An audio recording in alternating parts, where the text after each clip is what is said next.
تو اجتماعیات انسانیہ میں دوسرا قدم آتا ہے عائلی زندگی. اجتماعیت کی یہ پہلی سیڑھی ہے. جب ایک مرد اور ایک عورت رشتہ ازدواج میں منسلک ہوتے ہیں، ان کو اللہ اولاد دیتا ہے، تو ایک دوسری ڈائمنشن پیدا ہو جاتی ہے والدین اور اولاد کی. اور اولاد میں جب کثرت ہو جاتی ہے تو ایک تیسری ڈائمنشن پیدا ہوتی ہے مواخات، بھائی چارہ، بھائی بہنوں میں آپس کی محبت. تو یہ 3 ڈائمنشنل جو ہے کانسیپٹ، جیسا کہ ہمارا اسپیس کا کانسیپٹ ہے، ایسے ہی خاندان کے ادارے کا کانسیپٹ ہے.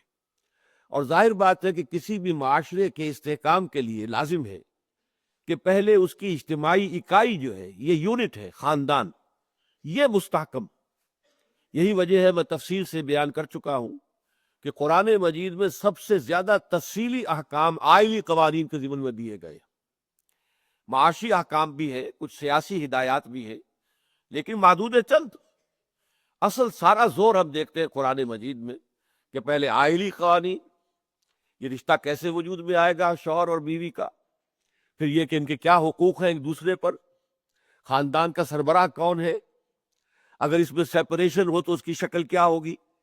یہ ساری چیزیں تفصیل کے ساتھ، جس قدر تفصیل سے یہ آئلی قانون قرآن میں آیا ہے، زندگی کے کسی دوسرے شعبے سے متعلق اتنی تفصیلی ہدایات نہیں آئی. اور اس کے ضمن میں پچھلی مرتبہ عرض کر چکا ہوں کہ سب سے پہلے تو اس خاندان کے ادارے کو مستحکم کرنے کے لیے وہ جہاں سے یہ بات شروع ہوتی ہے، شوہر اور بیوی کے درمیان باہمی اعتماد ہو، محبت ہو، رافت ہو، ایک دوسرے کے ساتھ جو ہے الفت ہو. قرآن مجید میں رافتم و رحمہ کے الفاظ استعمال ہوئے. یہ کیفیت ہو، ایک دوسرے کے احساسات کا لحاظ ہو، دلجوئی ہو. اور جتنا ان کا آپس کے اندر جو ہے تعلق مضبوط ہوگا، اتنا ہی خاندان مضبوط ہوگا. دوسری ڈائمنشن یہ ہے کہ اولاد کو حکم دیا جائے والدین کی خدمت، حسن سلوک.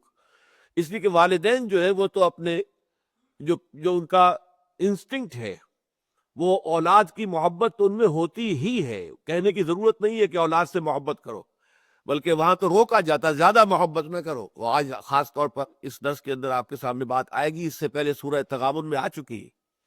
لیکن یہ کہ اولاد کو کہا گیا ہے کہ والدین سے محبت کرو، والدین کے سامنے نگاہیں نیچی رکھو، اف تک نہ کہو اگر وہ بڑھاپے کی عمر کو پہنچ گئے ہو، اور جو ہے ان کا ادب کرو. یہ سارا معاملہ یہاں تک بھی آتا ہے کہ 2 ہی چیزیں ہیں ایسی کہ جن کو صرف دیکھنے میں بھی عبادت کا ثواب ملتا ہے. خانہ کعبہ کو انسان بیٹھ کر دیکھتا رہے تعظیم کی نگاہ سے، تو یہ بھی عبادت ہے. چاہے آپ بیٹھے ہیں، کچھ نہیں پڑھ رہے ہیں، نہ قرآن پڑھ رہے ہیں، نہ نوافل پڑھ رہے ہیں، نہ طواف کر رہے ہیں، بیٹھ کر دیکھنا جس میں کہ تعظیم کا ایک عنصر ہو، محبت کا عنصر ہو، یہ بھی عبادت ہے. اس طرح بوڑھے والدین کو محبت بھری نگاہ سے دیکھنا بھی عبادت ہے. تو اس طریقے سے یہ دوسری ڈائمنشن کو مکمل کیا جاتا ہے.